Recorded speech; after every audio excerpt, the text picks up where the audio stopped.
Hello बच्चों, चलिए प्रश्न को पढ़ते हैं। पार्थिव दूरदर्शी की आवर्धन क्षमता हेतु व्यंजक निकालिए जबकि अंतिम प्रतिबिंब कैसा हो, स्पष्ट दृष्टि की न्यूनतम दूरी पर बन रहा हो। सबसे पहले प्रश्न को समझने के लिए हम प्रश्न की मुख्य अवधारणा को समझेंगे।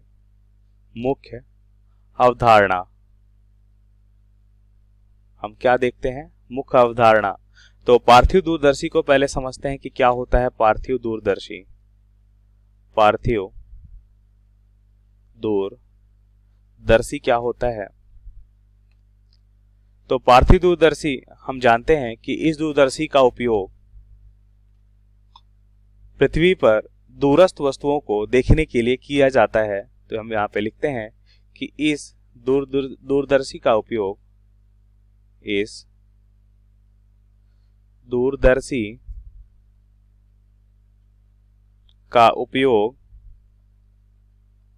पृथ्वी पर इस दूरदर्शी का उपयोग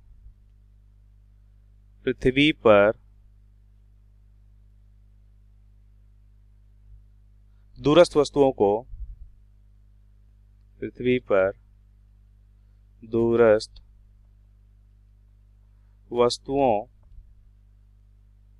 देखने के लिए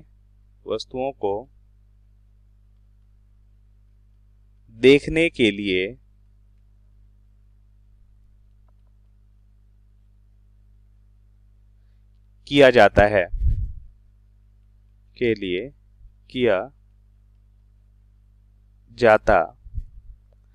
हमने खगोलीय दूरदर्शी को भी पढ़ा होगा। इसका भी उपयोग दूरस्थ वस्तुओं को देखने के लिए किया जाता है। लेकिन खगोलीय दूरदर्शी में क्या होता है, वस्तु का प्रतिबिंब कैसा बनता है? उल्टा। लेकिन पार्थिव दूरदर्शी में वस्तु का प्रतिबिंब कैसा बनता है? सीधा बनता है। तो हम यहाँ पे लिख सकते हैं कि इस दूरदर्शी से वस्तु का प्रतिबिंब कैसा बनता है? इसमें वस्तु का प्रतिबिंब सीधा बनता है। ठीक है, इसमें वस्तु का प्रतिबिंब सीधा बनता है। लेकिन खगोलीय दूरदर्शी में कैसा बनता है? उल्टा बनता है। तो यहाँ पे लिखेंगे वस्तु का प्रतिबिंब सीधा बनता। अब प्रश्नानुसार उत्तर को समझते हैं। तो सबसे पहले हम समझेंगे आवर्धन क्षमता को। पहले समझते हैं आवर्धन क्षमता क्या होता है। आवर्धन क्षमता, तो हम यहाँ पे देखेंगे कि जब अंतिम प्रतिबिंब द्वारा निर्मित दर्शन कोण और वस्तु द्वारा निर्मित दर्शन कोण का जो अनुपात होता है वह आवर्धन क्षमता कहलाता है। यहाँ पे लिखते हैं अंतिम प्रतिबिंब द्वारा निर्मित दर्शन कोण, अंतिम प्रतिबिंब द्वारा निर्मित दर्शन कोण,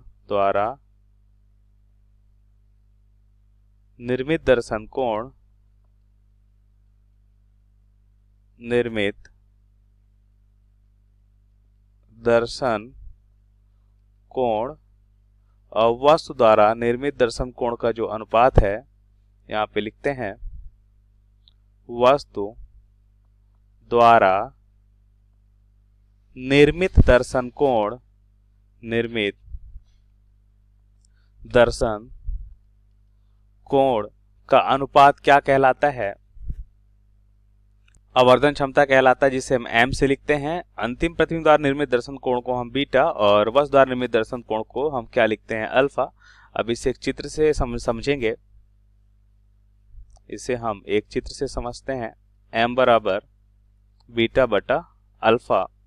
तो यह हमने पार्थिव दूरदर्शी का नामांकित चित्र लिया है। अब ध्यान से देखिए, इसमें हमने उत्तल लेंस लगा रखा है। ये कहलाता है हमारा अदृश्यक लेंस, ये कहलाता है हमारा नेत्रिका लेंस। अब ध्यान से देखिए, अब अनंत से आती हुई प्रकाश किरणें क्या होंगी? देखिए, ये समांतर हैं और ये कहाँ पे मिलती हैं? इस अदृश्यक लेंस के फोकस तल पे मिलती हैं। तो हम कह सकते हैं यहाँ से यहाँ तक की दूरी क्या कहलाएगी? अदृश्यक लेंस की फोकस दूरी के बराबर होगी। इसे हम FO लिख सकते हैं। अब यहाँ पे हमने जो उत्तल लेंस लिया है, तो इसको हम इस तरह से रखते हैं कि इसकी जो दूरी है क्या होती है? इस लेंस के केंद्रक पे या केंद्रक की दूरी पे इस जो यह प्रतिबिंब बन रहा है इस लेंस के लिए वस्तु का कार्य करेगा, और इस लेंस की दूरी जो जो प्रतिबिंब हमें मिल रहा है वह इसके केंद्रक की दूरी पे रखते हैं, जिस कारण से हम देखते हैं कि अब इसका कैसा प्रतिबिंब बनाएगा। हमें मालूम है कि उत्तल लेंस के केंद्रक पे रखी हुई वस्तु का प्रतिबिंब कैसा होता है, समान आकार का होता है लेकिन विपरीत होता है। अगर यहाँ पे हमने देखा कि अगर ये उल्टा प्रतिबिंब है तो ये कैसा बनाएगा, सीधा। अगर सीधा होता तो कैसा प्रतिबिंब बनाता, उल्टा। तो ये प्रतिबिंब बनाया सीधा। अब हम यहाँ पे नेत्रिका लेंस लेते हैं। अब नेत्रिका लेंस भी उत्तल लेंस है और इसको इस तरह से रखते हैं कि यह इसके क्या होगा, फोकस दूरी मान लेते हैं, इसकी फोकस दूरी यहाँ कहीं पे है, तो ये हो जाएगी नेत्रिका लेंस की फोकस दूरी। तो नेत्रिका लेंस की फोकस दूरी के अंदर कहीं ये वस्तु, मतलब जो इसके लिए जो प्रतिबिंब का कार्य कर रहा था, यह नेत्रिका लेंस के लिए वस्तु का कार्य करेगा। अब ये इसकी फोकस दूरी के अंदर होने के कारण हमें पता है कि आभासी प्रतिबिंब और वस्तु से बड़ा प्रतिबिंब सेम दिशा में बनाता है। और हम यहाँ पे देखते हैं कि यह इसके लिए वस्तु का कार्य करता है, तो यह दूरी क्या हो जाएगी नेत्रिका लेंस की वस्तु की दूरी हो जाएगी। अब हम यहाँ पे लिख सकते हैं कि अगर हम माने कि अल्फा और बीटा कोण बहुत छोटे हैं तो इसे हम लिख सकते हैं m बराबर क्या लिख सकते हैं, 10 बीटा बटा 10 अल्फा। ये कब लिखते हैं, यदि अल्फा और बीटा कोण बहुत छोटे हों तब हम ऐसा लिख सकते हैं। यहाँ पे लिख लेते हैं, यदि बीटा कोण को बीटा और अल्फा कोण को 10 अल्फा हम लिख सकते हैं। अब ध्यान से देखिए 10 बीटा क्या होता है, बीटा हो जाएगा 10 बीटा मतलब लंब बटा आधार। अब ध्यान से देखिए अल्फा और बीटा हमने क्या देखा, अंतिम प्रतिबिंब द्वारा निर्मित दर्शन कोण। तो अंतिम प्रतिबिंब देखिए यहाँ पे बन रहा है ये पी अंतिम प्रतिबिंब बन रहा है। अब ध्यान से देखिए तो अंतिम प्रतिबिंब द्वारा निर्मित दर्शन कोण मतलब इस लेंस से या नेत्रिका लेंस के साथ जो कोण बना रहा है वह बीटा कोण बना रहा है यह प्रतिबिंब। और वस्तु हम देखें तो इसे मान लेते हैं कि ये हमारा जो है यहाँ कहीं पे जो अनंत से आती हुई वस्तु के लिए हमने देखा कि ये कैसा कोण बनाता है अल्फा, और यहाँ पे प्रतिबिंब के साथ भी हम देखते हैं कि कैसा कोण बना रहा है अल्फा, क्योंकि ये शीर्षाभिमुख कोण है इस कारण से इसे हम मान सकते हैं, इस कोण को भी हम अल्फा मान सकते हैं। अब यहाँ से देखिए हम लिख सकते हैं 10 बीटा क्या हो जाएगा, लंब बटा आधार। तो लंब हो जाएगा a double dash b double dash बटा आधार कितना हो जाएगा, इसे हम लिख सकते हैं b डैश e और इसे हम लिख सकते हैं क्या u e। लेकिन हमें पता है किरण की दिशा ये है और हम यहाँ से कोई भी दूरी हम कहाँ से मापन करते हैं, इस लेंस के प्रकाशिक केंद्र से। तो हम देख रहे हैं विपरीत दिशा में होने के कारण इसे हम माइनस लेंगे, तो माइनस यू ई। अब 10 अल्फा को हम लिखते हैं, तो 10 अल्फा क्या हो जाएगा, लंब बटा आधार। इसका मतलब यह हो जाएगा a डैश b डैश बटा क्या होगा यहाँ पे आधार, ये हो जाएगा ओ बी डैश। इसका मतलब इसे हम लिख सकते हैं, और ये धनात्मक दिशा में ये दूरी यहाँ से मापते हैं तो ये प्रकाश किरण की दिशा में होने के कारण धनात्मक लेंगे, और हम जानते हैं कि उत्तल लेंस की फोकस दूरी धनात्मक होती है, तो ये हो जाएगा एफ नॉट। अब हमें मालूम है कि ए डैश बी डैश और A double dash B double dash बराबर होंगे, ए डैश बी डैश बराबर A double dash B double dash. तो हम यहाँ पे क्या देखते हैं कि यह एक दूसरे को कैंसिल कर देते हैं और हमें क्या मिल रहा है, m बराबर एफ नॉट बटा यू ई। लेकिन ध्यान दीजिए ए डैश बी डैश यहाँ पे कैसा है, विपरीत है नीचे की ओर, इसलिए हम इसे माइनस लेंगे। तो माइनस माइनस ये क्या हो जाएगा, प्लस हो जाएगा। और हमें यहाँ पे मिल रहा है m बराबर हमें क्या मिल रहा है, हमें मिल रहा है एफ नॉट बटा यू ई। अब प्रश्न के अनुसार हमने देखा कि हमसे क्या पूछा जा रहा है, हमसे पूछा जा रहा है, एक बार प्रश्न देखिए, जब स्पष्ट डिस्क की न्यूनतम दूरी पे बने, ठीक है, ये लिख लेते हैं पहले, जब प्रतिबिंब कैसा हो, स्पष्ट डिस्क की स्पष्ट दृष्टि की न्यूनतम दूरी पर प्रतिबिंब बने,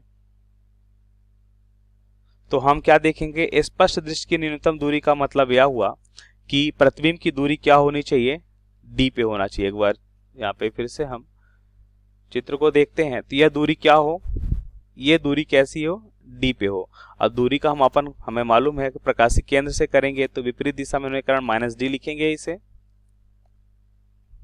ठीक है। और वस्तु की दूरी तो हमने देखा क्या हो जाएगा, अभी तो हम इस लेंस की बात कर रहे हैं, तो इस लेंस के लिए वस्तु की दूरी क्या हो जाएगी, यू ई, जैसा कि यहाँ पे हमने देखा। और ये भी कैसा होगा, माइनस होगा, तो वस्तु की दूरी माइनस यू ई। तो यहाँ पे हमने देखा कि लेंस सूत्र से हम क्या लिख सकते हैं, 1/f बराबर, लेंस सूत्र क्या होता है, 1/f बराबर 1/b माइनस 1/u।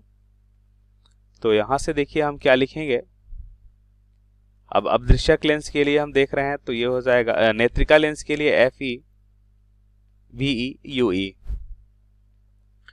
तो हम यहाँ पे देखते हैं कि यह हो जाएगा 1/FE बराबर VE के स्थान पे हम क्या लिखेंगे, -D माइनस UE। हम 1/UE का मान यहाँ से निकाल सकते हैं, तो ये क्या हो जाएगा, 1/UE, देखिए माइनस माइनस क्या हो जाएगा प्लस, 1/UE ये धनात्मक हो गया और ये विपरीत दिशा में आएगा तो क्या हो जाएगा, 1/FE प्लस 1/D। इसे हम मान लेते हैं समीकरण 1 और इसे मान लेते हैं समीकरण 2। तो समीकरण 1 और 2 से हम क्या लिख सकते हैं, हम नेक्स्ट पेज में लिखें, समीकरण 1 व 2 से, समीकरण 1 व 2 से हम लिख सकते हैं 1/UE का मान हम लिखेंगे तो ये कितना हो जाएगा, 1/FE plus 1/D into FE F0। तो m बराबर 1/F0 तो पहले से ही है, उसको लिख लेते हैं। हमें क्या मिल रहा है, 1/FE प्लस 1/D। अगर हम यहाँ से ये FE है, FE को कॉमन करते हैं तो यह हो जाएगा, FE को कॉमन किया हमने, बाहर की ओर किया तो यहाँ पे हो जाएगा 1 प्लस FE/D।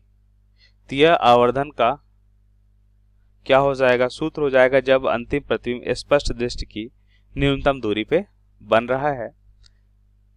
तो हमें यही सूत्र को प्राप्त करना था, तो यह हमारे प्रश्न का सही उत्तर होगा। आशा करते हैं आपको समझ आया होगा। धन्यवाद।